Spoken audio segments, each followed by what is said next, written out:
I take. Headphones? Yeah. 3, 2, 1. Can you close that door real quick? My bad. Cool that.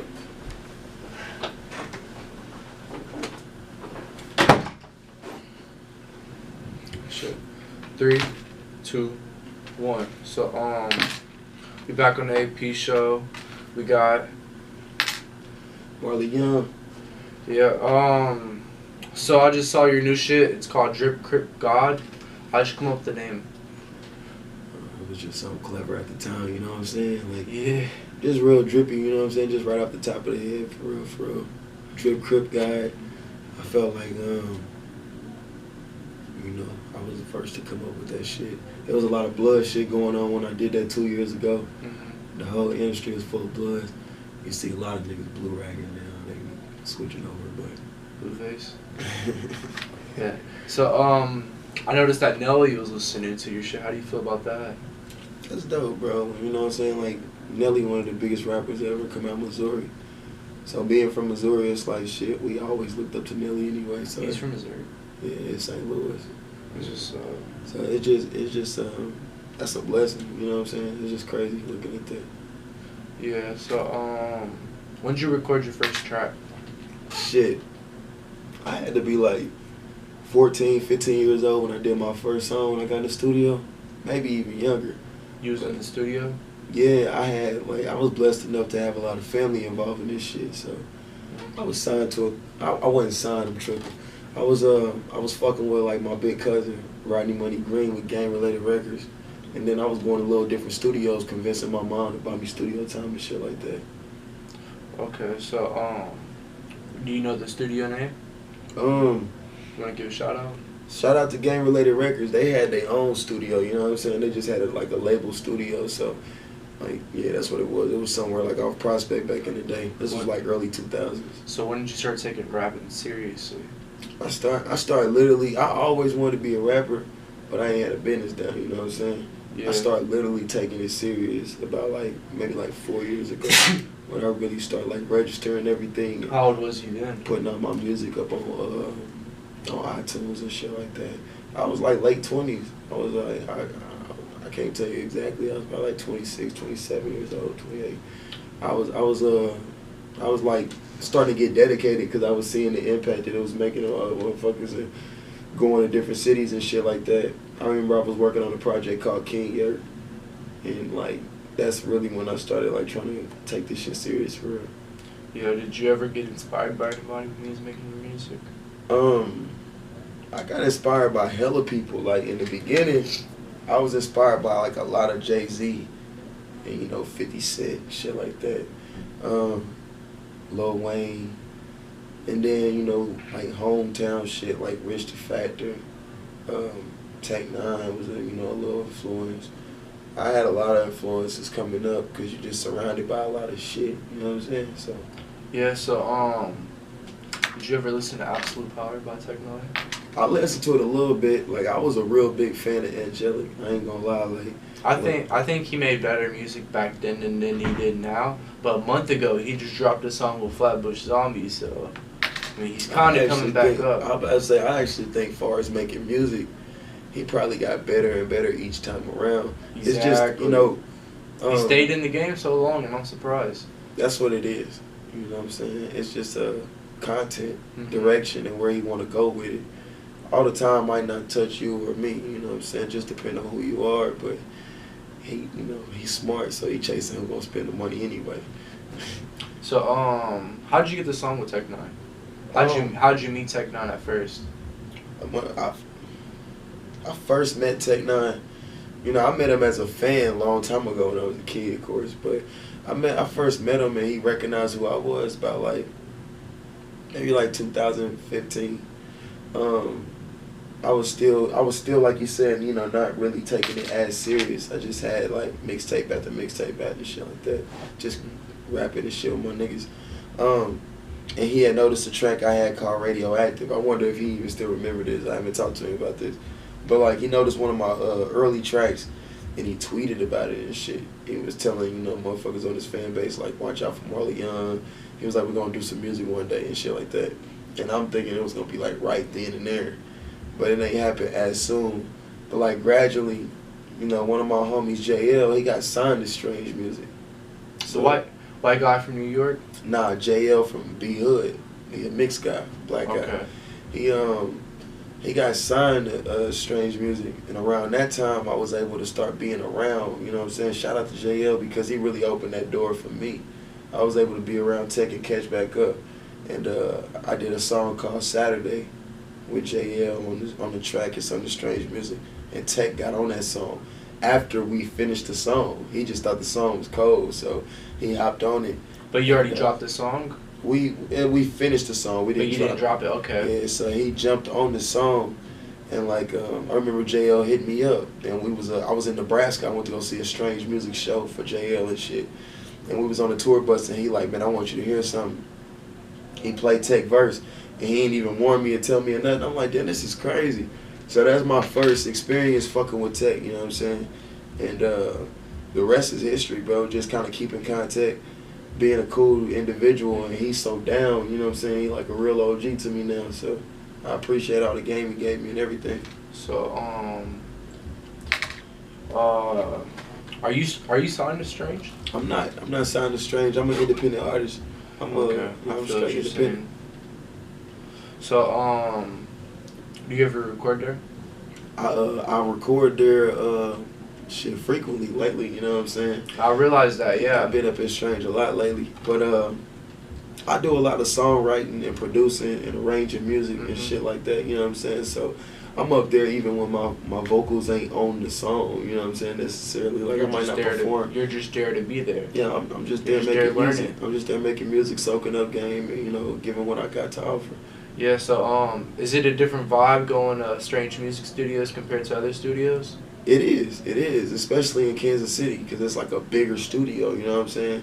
And so, like, when, you know, a lot more money involved, a bigger market and shit like that, like, then, yeah, it's way different. It's almost like practicing, you know, you a high school or college player, and then you finally get to the league, and you practicing inside that Lakers practice gym. It's just different. It's like, shit, I'm here now, you know what I'm saying? So, yeah. Yeah, so do you ever go for a certain vibe? You ever go for like a sad vibe for a sad song? Do you ever go for certain vibes when you make a certain song? Absolutely. We human, so we get into different moods, you know what I mean? So I kind of like to go what's the flow of what the day was. Okay. Music is like, to me, like I look at my brain as like a computer. I done said this plenty of times before, but we get better by the day. So like every day your computer updates, you know what I'm saying? It gets new information. Shit, we just found out that Iran just shot some missiles over to the U.S. I was about to say that. You know what I'm saying? So and to the U.S. base over there. My mind update like a computer now. You know, I just went to sleep. I'm gonna go to sleep tonight knowing that. You know what I'm saying? I'm gonna wake up with a more fresher mind. So, moral of the story is, when I'm writing music, my mind just constantly updates. So a mood is just a mood. It's gonna come and go, and then if I'm putting together a project, then I'm looking for the moods I'm missing to make something balanced. You know what I'm saying? Okay, so what's the top 3 things you need in the studio when you're recording? I gotta have some good weed. I gotta have good vibes, and I gotta have at least 1 or 2 of my brothers. Okay. Yeah. You ever look up to somebody for motivation when you're making a track? My brother D Sam is like some of the biggest motivation I get when I'm making music. Who is D Sam for the people that don't know? D Sam is my brother. Y'all follow him at he run the page, Hit 'em Media page on Instagram at Hit 'em Media, HITM Media. That's my brother. You know what I'm saying? Like, all my life he been down with me while I've been doing this music. You know what I'm saying? Just I'm talking about since a kid when we wasn't taking it serious. Just for real. He always been there, and like, he's somebody that I could trust because he know music is just as good as me. He might not perform music, but I already know he could be a writer, arranger, and a producer too. You know what I'm saying? Does he ever write music for you? He don't choose to do it, but he definitely deserves writer credits because when I'm making music, he might give me suggestions. You know what I'm saying? Or he might tell me, "No, don't go that way. Do this." Or remember when we was talking about this, bring that up. He pretty much, remind me because I'm kind of like a at the moment type of person. So I get to going about anything, but he can stop and tell me in a session, remember when we was talking about what you wanted to rap about, what you wanted to talk about that one day, talk about that. Because I forget, I smoke a lot of weed, you know what I'm saying? He don't, so and that's my dude. That's what he, you know, that's what he there for. How much you think you smoke on a daily for the people? On a daily, man, I was calculating it up lately, dog, because I was waiting on some weed. I had recently ran out of weed, and I had been waiting like 3 days for some weed to... You waited 3 whole days? The way I get my weed sometimes, you know, I was smoking here and there, but the way I'm waiting on my weed, I was waiting on it to come through the mail, so... So it's that gas. It was some gas, so I'm waiting for like a couple of days. I'm trying to have people come pull up and smoke with me. I'm gonna take care of you when I get my shit in. But I just calculated it up. I'm probably smoking a zip every 2 days. I wish I could, you know, probably lighten that load up a little bit, but have you ever been to any other states that legalized it? Hell yeah. So have you ever traveled with your music? Yeah, we travel all the time. You know, the Drip Crip Guy video, if you ain't checked that out yet. Yeah, I made that in like 5, 6 different cities, you know what I'm saying? Oh, really? Yeah, we got them all. Every time we hop in another one, we naming the city on the video. That was pretty dope, because it's almost at 10K right now. It's yeah, pretty good to see. I'm glad to see that going out. So I was bumping that shit earlier, and I was like, man, thanks, God. I love this spot, man. Somebody here working right now, ain't they? Yeah, I don't know who's in there, but I heard D-Walk's cousin's in there. Yeah, that's my That's what somebody said. I'm trying to get an interview with D-Walk. I got shit with D-Walk. I'll give you his number when we done. Shit, if you for real, yeah. Mm-hmm. So, do you ever write your music, or do you just freestyle it and just add on? I write. My writing process is like, it's unorthodox, it's different. Sometimes I come in the studio with like ideas and pre-written, so like, maybe like I never really have a full pre-written song ever. I hardly ever had that when I go to the studio, but I always come with ideas, cause I have like the notes inside my phone. They just full of fucking ideas, bro. Like every time I think of something, I don't care if I'm taking a shit, if I'm on the highway, if I'm chilling with a bitch, if I'm like smoking weed. Every time I get an idea, I'm gonna immediately throw it inside my notes. And when I get to the studio, that's what I do while I smoke in the beginning. Is just run through notes and look at shit like highlights and shit that I wrote down, because they ain't nothing but lines and then space, a line and then a bunch of space. So I just play around with ideas. Like I said, I feel like me at the moment is better than me last night. So I don't want to write a verse and come to the studio tomorrow. That shit kind of stale. I'm gonna give you that shit on the spot. Yeah, it's a different vibe. You know what I'm saying? I gotta give it to you on the spot, because I'm a better me, bro, every hour. Yeah. So have you ever, so in the Drip Crip God video, you say you went to 6 different states. Did you perform in any of those states? We performed in damn near every single one of them. I was going on a tour last year. Where did you go? I did a radio tour. I went to, the first stop was St. Louis, so we got a little bit of St. Louis in the video too. We go to Atlanta every time we get on the fucking road. I went to Stankonia Studios. How's Atlanta? Oh, man, come on, that's the best place I love, bro. I love being there. I just love being there, and you'll love it too. You know what I'm saying? The reason I love it is because it just feels good being black. But I think you'll love it too because it's culture down there. You know what I'm saying? They treat everybody good. You know, just one of the places where, you know, we can all feel good at the same time. You know what I mean? Good vibes. So where else have you been? Shit, I didn't pretty much been everywhere, bro, in the country to perform. I was even doing music in Alaska for a minute. So. How was it doing it in Alaska? Is it cold there? Alaska's crazy because it do get cold there, and I'm pretty sure their winter was a lot worse than ours right now this year, because we got it like a little. We've been lucky, but for the most part, dog, the snow is soft, so it ain't really like, you know, ice storms and shit like that. You know what I'm saying? We was there, it's so boring that it's easy to catch a lot of women chilling, you know what I'm saying? There's a lot of Eskimo women. So you fucked the Eskimos? Come on, dog. I had a good time. How was Alaska? I was up there with Raw Beats. I was winning. Who's Raw Beats for people I don't know? Raw Beats, that's one of my mentors, man. One of the biggest producers of all time. He did a lot of shit for Sean Paul. He fucked with DJ Toomp. He did shit for Jeezy. He did shit for Trey Songz. He was like, he's from Alaska, by way of Kansas City, though. You know what I'm saying? He was over out here for a long time. Alaska, what's real trippy is that 6 months out the year, I think, or like at least 4, it's dark 24/7. I'm talking about like dark as it is out like right 12 now. 12 hours a day and 12 hours a night. Dark as fuck. I ain't even remember seeing no daylight when it was. I'm talking about every day, every fucking day, just dark. Getting up at 6 in the morning, it's dark out there. 8 in the morning, it look like that outside. But on the flip side, summertime is daylight the whole fucking day. So that's crazy too, you know what I'm saying? Like going to the club and it was, you remember how I used to look on the bus stop when you was going as a kid and it's early in the morning, kind of daylight, dark a little bit. All right, we go to the club and look like that. We get out the club at like 4 o'clock in the fucking day.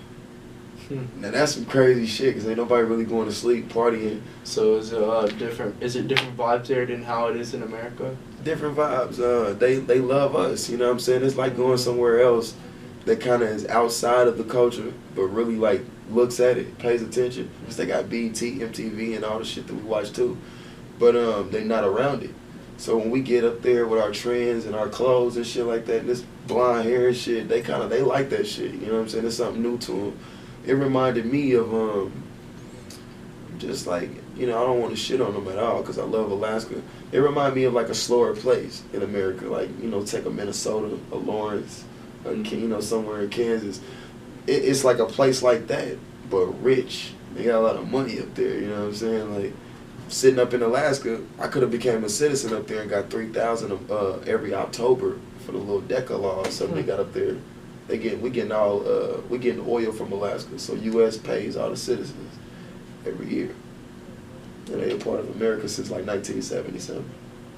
Yeah, I did not know that. You learn something new every day. You feel what I'm saying? I read a lot, cuz.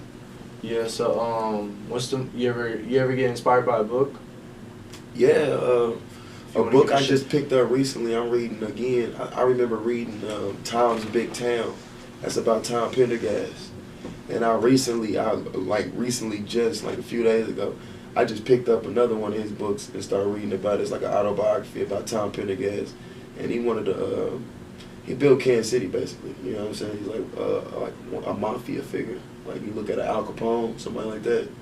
He back in those days when gangsters was in the campaign and trying to become mayors and shit like that. Yeah. Yeah.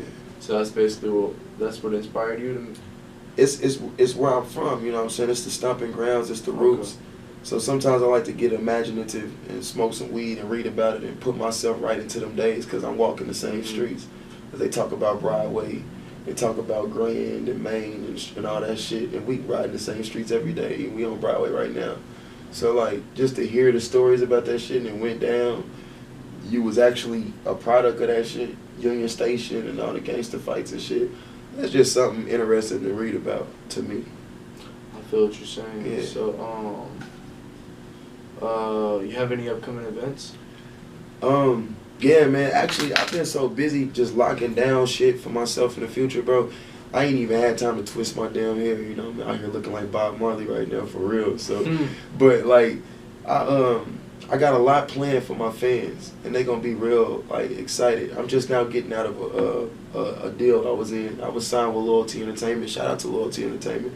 I was signed with them for a full year last year in 2019, and this year is a different year for me. You know, I'm out of my contract, and much love to the company, but you know we all gotta grow. So I'm doing what I'm doing now, and a lot of stuff then paid off, and I'm starting to see, like, you know, talking to different people and making different moves and just blessed with different opportunities from investors and to you name it, you know what I'm saying? So I'm about to take advantage of that and make my fans in my city real proud.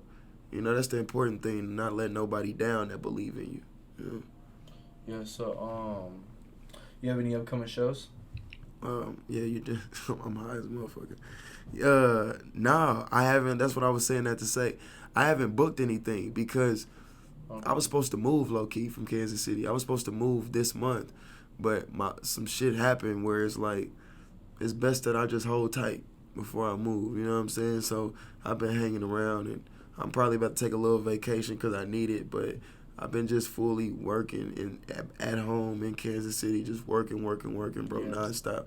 I probably make a song every damn day, and if not every day, every week I'm making like 7 or 6 songs. So it's like I've been working, bro. Like I haven't planned for anything like that because I guess I'm raising value for myself. You know what I'm saying? So yeah.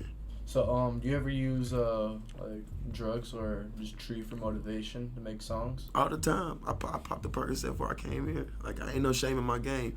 No shame in my game. Nah, ain't no shame in my game My because boy. it's a lot of people that just ain't, you know. Ain't no shame And in I my don't, game. I'm about to use that one. I don't influence no kids to do drugs. You know what I mean? Let's get Yeah. that straight. I got kids myself. I don't influence nobody to use drugs. And I truly believe, just some people are not strong enough for drugs. That don't mean that you weak. That don't mean nothing's wrong with you. It just means that everybody was built differently. Mm-hmm. You might be allergic to bananas, cuz, you know what I'm Oranges. saying? Yeah, you exactly. You allergic to oranges. I'm not. I'm allergic to fucking. I got allergies in real life, so I'm allergic to shit outside like hay fever and flowers and all kind of shit like that. Mm-hmm. I can't handle that type of shit. But one thing I can't handle is drugs, and I've seen people lose their life because of it. I've seen people lose their mind because of it. But for me, shit, all I've ever done is escalate since I was born, and drugs just kind of opened another door for me to be creative. You know, I'm not on every drug in the book. I got my favorites, and I do what I do. I use my vices. I don't abuse anything but marijuana. So, Yeah. You said ain't no shame in my game. I'm still fucking with you. ain't no shame in my game. I ain't hurt nobody's body but my body, man. Yes, These sir. I'm a grown ass man, dog. Yeah. And I'm living it well. So, How old are you now?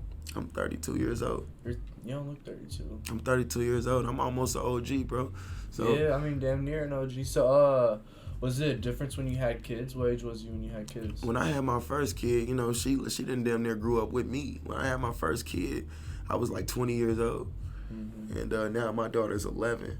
So, you know, she watched me mature. She watched me become a man. You know what I'm saying?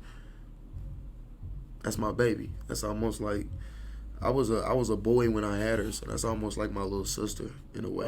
You know what I'm saying? So we like this, like, for real. So. Okay, so you have anything else you want to say before we close up? I was saying. I just want to tell my fans, they probably wondering who you is too. These my supporters, dog. I just want to tell all my people, you know what I'm saying? Like, we almost here. One thing I grew up thinking, and I think a lot of people in Kansas City did too, we used to look at Nelly and say, when Kansas City Chiefs win the Super Bowl, that's when one of our rappers is going to blow. Because we couldn't wait for Tech, or we couldn't wait for Rich to blow, right? Win the Super Bowl? Fam, I'm here right now. You know, it's like my time right now because, you know, quiet is kept. I'm doing research on Nelly and everybody, and they was about the same age when shit popped off for them too. You know what I'm saying? So, the Chiefs is about to go to the Super Bowl, bro, and Marley Young's here for Kansas City. So shit, it's what it is, fam. It's time. I predicted a lot of this shit. We making it happen. Yeah. So I'm gonna wrap this up. Appreciate you for having on. Tell my people who you is and where you can find that at. Underscore Instagram. Yeah. 913_AP Anthony. AP Anthony. Yeah. I appreciate you having me here, cuz. Yeah, I appreciate you for actually coming through. No doubt, no doubt. Even though I made it late, we made it happen, fam. I've been working today. Oh shit, that's it. Deuces. Yeah. That's true. Not away. On the spaceship now, I'm a space cadet.